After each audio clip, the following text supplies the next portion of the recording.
umat. Om Swastiastu. Di sini kami dari kelompok 1 akan membawakan presentasi dengan materi standarisasi simplisia temulawak. Sebelum kami memulai presentasinya, izinkan kami perkenalkan diri terlebih dahulu. Saya sendiri Cynthia dengan ekor NPM 005. Saya Nuwaina Marina Putri dengan akhiran NPM 006. Saya ada Aditya dengan ekor NPM 001. Saya Sita dengan ekor NPM 003. Saya Dara dengan akhiran NPM 004. Baik, kita langsung masuk ke materi yang pertama. Kita langsung masuk ke materinya, yaitu pembuatan simplisia rimpang temulawak. Nah, pada praktikum kali ini kita standarisasi simplisia rimpang temulawak. Yang pertama itu kita masuk ke pembuatan simplisia rimpang temulawak. Simplisia rimpang temulawak itu dikenal dengan nama lain Curcuma santoriza rhizoma, dari tanaman temulawak dengan nama latin itu Curcuma santoriza, dari famili Zingiber Selanjutnya, yang pertama itu pengumpulan bahan baku. Kelompok kami, kelompok 1 itu tidak menemukan sumber bahan baku untuk temulawak ini, jadi kami membeli toko di supplier rempah, nama itu Ampon. Bagian yang kami beli itu yaitu rimpangnya dengan banyak 1 kg. Namun menurut literatur, waktu pemanenan temulawak ini biasanya itu pada umur 10-12 bulan di musim kemarau. Yang kedua itu ada sortasi basah dan pencucian. Sortasi basah dan pencucian ini digunakan untuk memisahkan bahan yang tidak diperlukan. Dan untuk pencuciannya itu guna untuk menghilangkan mikroba dari rimpang temulawak. Kemudian ada perajangan. Alat perajangan yang kami gunakan yaitu pisau. Perajangan ini dilakukan untuk mempercepat pengeringan dan dilakukan dengan arah membujur. Perajangan ini juga memperhatikan agar tidak terlalu tebal dan juga tidak terlalu tipis, karena kalau terlalu tebal itu bisa pengeringannya menjadi lama. Kalau terlalu tipis nanti kandungan dalam temulawak ini bisa hilang. Selanjutnya akan dijelaskan oleh rekan saya. Selanjutnya itu ada pengeringan. Nah, cara pengeringan itu di bawah sinar matahari dengan nama pengeringan itu 5 hari. Nah, Baik, saya lanjut. Ada sortasi kering. Pada pelakuan sortasi kering itu penyutiran pada simplisia yang sudah kering. Biasanya akan ada pengelompokan atau penyimpanan. Penyimpanan itu disimpan pada kantong yang diberikan rongga untuk membiarkan angin itu masuk. Selanjutnya itu ada pembuatan sebut simplisia. Nah, pembuatan sebut simplisia temulawak ini yang sudah kering itu kemudian simplisia digiling agar halus. Kemudian setelah halus itu diayak menggunakan mesh yang ukurannya 20. Proses pengayakan ini bertujuan untuk menggerakkan derajat kehalusan dan digunakan untuk memisahkan bahan tersebut dengan kotorannya. Nah, selanjutnya ada pembuatan ekstrak simplisia rimpang temulawak pada larutan etanol dan larutan air. Nah, pembuatan ekstrak simplisia temulawak tersebut ditimbang 5 gram lalu dimasukkan ke labu ukur dan ditambahkan 1 ml etanol dan air dan kloroform, selanjutnya dikocok selama 20 menit. Sebelum didiamkan 24 jam, kemudian keesokannya hari disaring dengan kertas saring untuk mendapatkan 20 ml filtrat yang akan diuji sterilisasi. Selanjutnya kemudian makroproses dan mikroproses. Nah, pada makroproses itu menghasilkan simplisia rimpang temulawak itu menunjukkan adanya warna oranye disebabkan pada rimpang simplisia rimpang temulawak dan memiliki bentuk bulat, berbau tajam dan memiliki rasa pahit. Nah, dan sebut simplisia itu berwarna kuning manta. Pada mikroproses itu menunjukkan yang kami dapat itu adalah fragmen yang kami dapat itu ada amilum, namun penutup dan serabut selesai dan sudah kami isikan tanah lingkaran merah. Tentunya akan dipresentasikan oleh penulis. Baik, selanjutnya itu ada susut pengeringan, di mana penetapan susut pengeringan merupakan persentase senyawa yang menghilang selama proses pengeringan. Tidak hanya menggambarkan air yang hilang, tetapi juga senyawa yang menguap lainnya. Pengukuran setelah pengeringan pada temperatur 105 derajat Celcius selama 30 menit atau sampai berat konstan yang dinyatakan sebagai nilai persen. Adapun data susut pengeringan yang kami dapatkan yaitu yang pertama A jumlah simplisia yang digunakan itu sebanyak 1 gram. Berat botol timbang ditambah tutupnya itu 22,829 gram.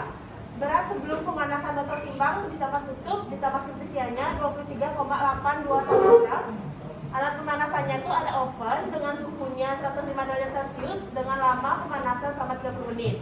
Berat setelah pemanasan botol timbang ditambah tutup ditambah simplisia. Setelah pemanasan yang pertama menjadi 23,72 gram 720 gram. Setelah pemanasan yang kedua 23,711 gram. Dengan rata-rata pemanasan 1 ditambah pemanasan 2 dibagi 2 yang mendapatkan hasil 23,715 gram. Dengan kesimpulan berat akhir tuh yang rata-rata yang tadi, susut pengeringan rumusnya tuh A min B per A, yang dimana A adalah berat sebelum pemanasan, yang B berat akhir dikali 100%, yang dimana mendapatkan hasil 0,44%. Selanjutnya, susut pengeringan ini bertujuan untuk mengetahui kadar air dan senyawa volatil yang terkandung dalam ekstrak. Kadar air sebaiknya lebih kecil dari 10%. Apabila ada kadar air lebih besar dari 10%, akan menyebabkan terjadinya proses enzimatik dan dapat merusak mikroba. Hasil susut pengeringan yang kami dapat adalah 0,44%. Dari semua hasil susut pengeringan yang didapat tidak melebihi dari 10%. Yang berarti masing-masing ekstrak memenuhi karakteristik standar. Baik, selanjutnya akan dilanjutkan oleh rekan saya.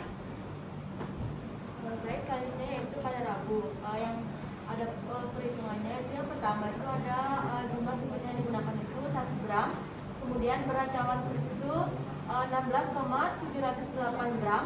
Kemudian berat cawan terus plus simplisia itu 17,704 gram. Kemudian alat pemanasan yang digunakan itu ada tanur, suhunya itu 600 derajat Celcius dan lama pemanasan itu 30 menit. Kemudian ada berat cawan plus tutup plus simplisia. Nah, pada pemanasan pertama itu didapat 16,807 gram dan pada pemanasan kedua diperoleh 16,751 gram. Nah, selanjutnya itu ada kesimpulan yang dimana kita mencari berat akhir, yaitu dengan rumus pemanasan pertama ditambah pemanasan kedua dibagi 2. Nah, pemanasan pertama itu 16,807 gram ditambah 16,751 gram dibagi 2 mendapatkan hasil 16,779 gram. Selanjutnya kita mencari persentase kadar yang dimana rumusnya itu A dikurang B dibagi C dikali 100%, yang dimana nilai A itu 16,779 gram dikurang nilai B 16,708 gram dibagi dengan berat simplisia yaitu 1 gram dikali 100%, diperoleh hasil 7,1%, yaitu tidak memenuhi syarat. Nah, pembahasannya itu pengujian kadar abu bertujuan untuk mengetahui kandungan mineral, kemurnian dan kebersihan suatu bahan. Pengujian sampel simplisia temulawak didapat hasil kadar abu total sebesar 7,1%. Menurut Farmakope Herbal Indonesia edisi 1 tahun 2008, batas kadar abu total pada simplisia temulawak yaitu tidak lebih dari 4,8%, sehingga dapat dinyatakan bahwa sampel simplisia temulawak tidak memenuhi syarat. Hasil ini menunjukkan bahwa zat anorganik pada sampel simplisia temulawak sangat banyak. Hal ini disebabkan karena proses pengeringan pada saat pasca panennya dilakukan langsung di bawah sinar matahari, sehingga menyebabkan banyaknya penguatan seperti tanah dan pasir juga dapat berkontribusi terhadap peningkatan kadar abu. Selanjutnya akan dijelaskan oleh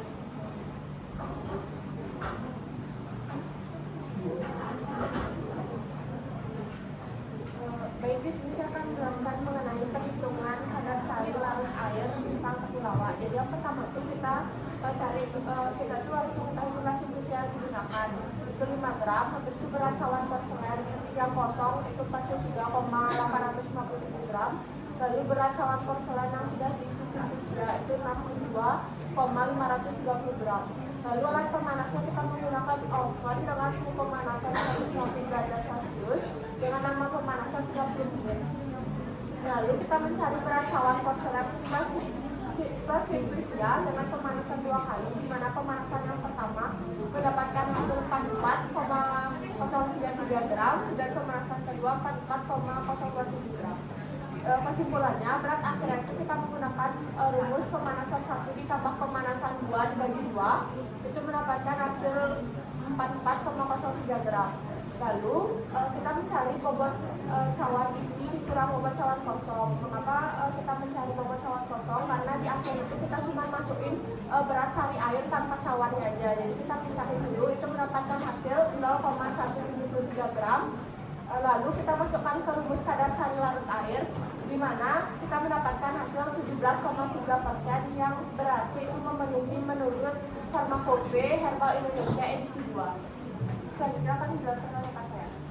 Selanjutnya itu ada penetapan sari larut etanol. Rumusnya sama kayak penetapan kadar sari larut air.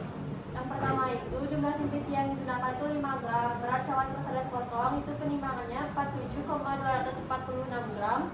Kemudian berat cawan porselen plus simplisia sebanyak filtrat tadi itu filtrat ekstraknya sebanyak 20 ml itu jadinya 63,0525 gram. Alat pemanasan digunakan juga oven dengan suhu 105 derajat Celcius selama pemanasan itu 30 menit sebanyak 2 kali.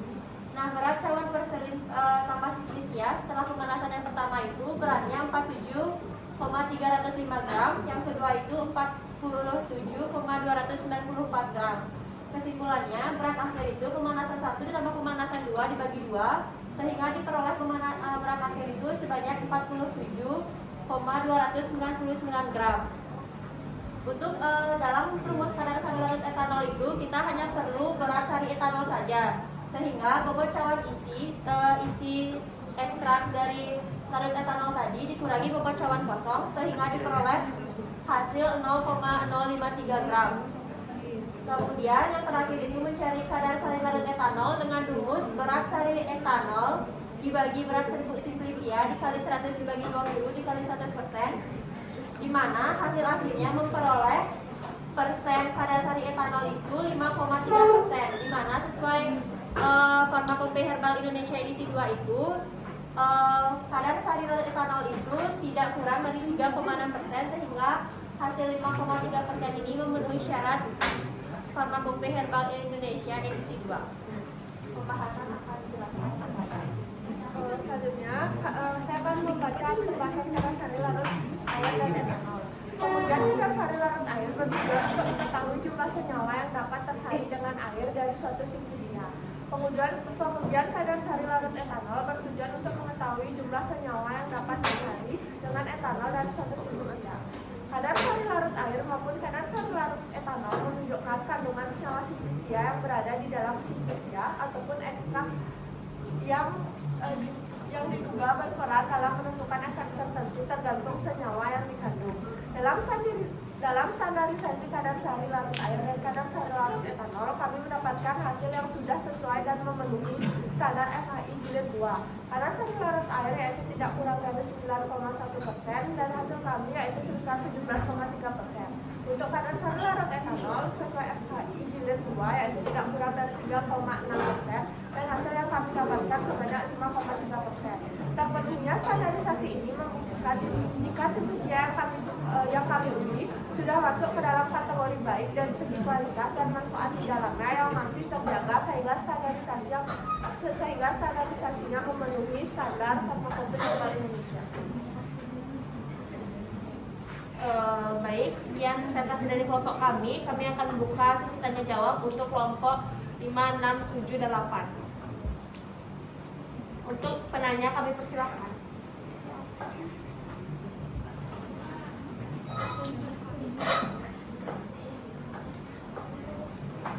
Untuk kelompok 5,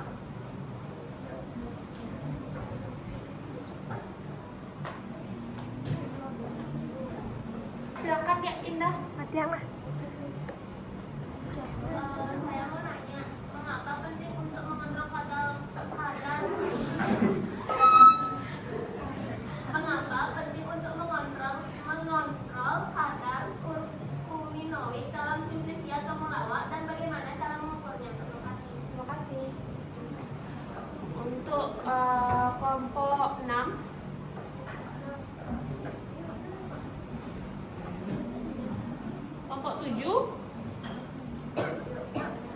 Kelompok 8.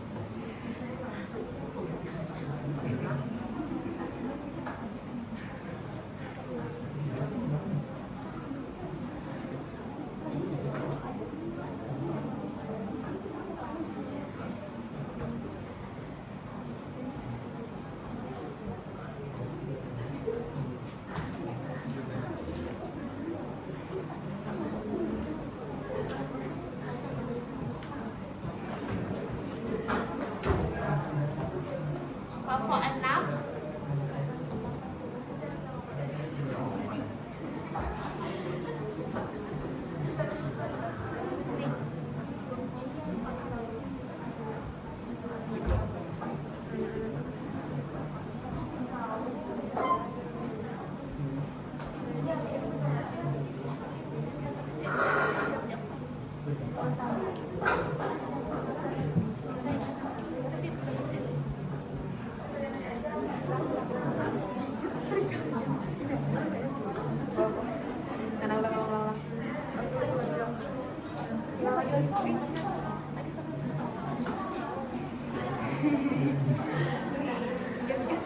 Ya, silakan Ayu Jili.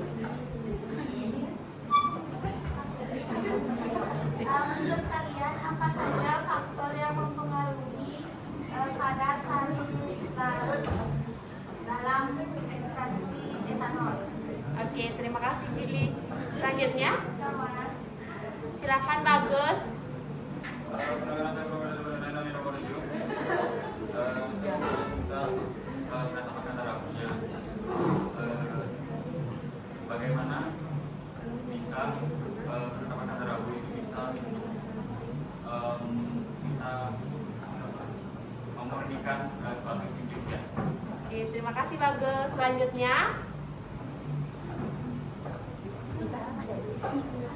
Mita. Silakan Mita.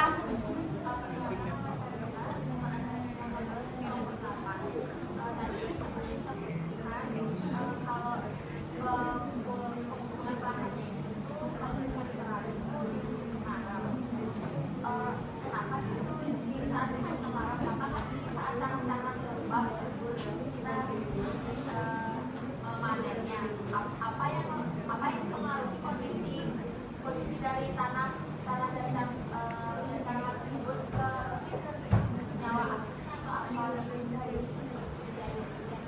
Terima kasih.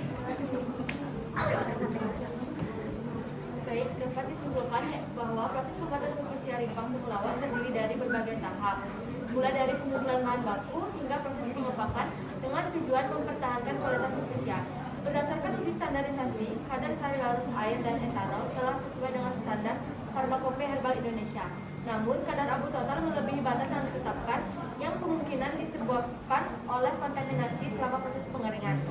Penerapan standarisasi sangat penting untuk memastikan kualitas dan efektivitas produk herbal yang dihasilkan.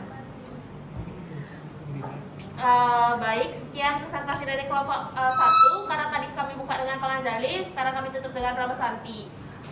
Santi.